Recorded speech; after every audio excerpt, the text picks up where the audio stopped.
corretor de seguros, eu ainda sou. E em 1984, até 84, as seguradoras brasileiras podiam aceitar resseguro de estrangeiro. Na época, minha mulher trabalhou no IRB em Londres e depois foi trabalhar numa seguradora que era Nacional de Seguros, na área de resseguro. Ela ficou uns 5 anos lá. Quando o mercado acabou, então a carteira desse broker estrangeiro que tinha no Brasil entrou em runoff e eu, por acaso, como corretor de seguro, comecei a dar uma assistência para essa empresa até liquidar suas operações no Brasil.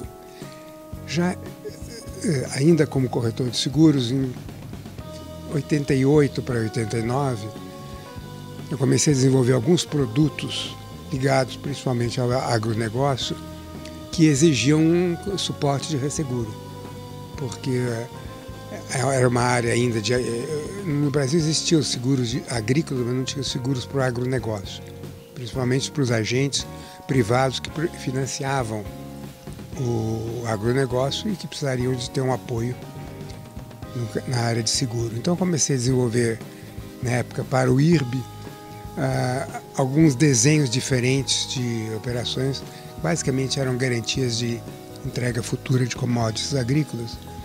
Quando, em 1990, eu fui procurado por um grupo estrangeiro, que era a Max Brits, que já operava em seguros agrícolas em outros países da América Latina e queriam uma ponta no Brasil.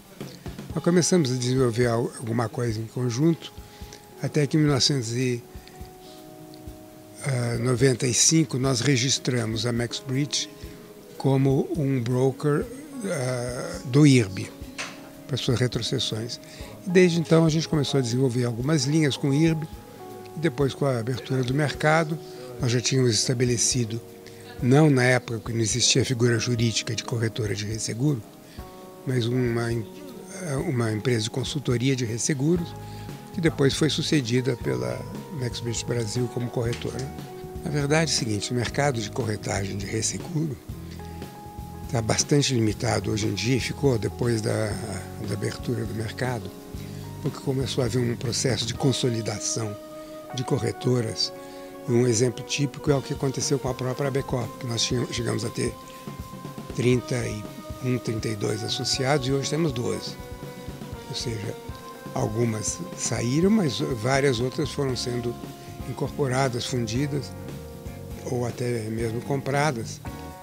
E hoje, então, nós temos 2 mercados típicos na nossa área, que um é o mercado das grandes corretoras e outro mercado de nichos, corretoras menores, que às vezes até teriam dificuldade de obter 2 pontos principais. Primeiro, é a condição de contratar o seguro de responsabilidade civil, que é obrigatório pela SUSEP, e que é um custo muito alto, que às vezes não existe uma receita suficiente que justifique essa contratação. Esse é um problema que nós já temos, inclusive, como associação, discutido na SUSEP. E o segundo ponto é que a própria anuidade da ABCOR, em alguns aspectos, inibe corretoras menores de serem nossas associadas. Nós temos uma situação engraçada.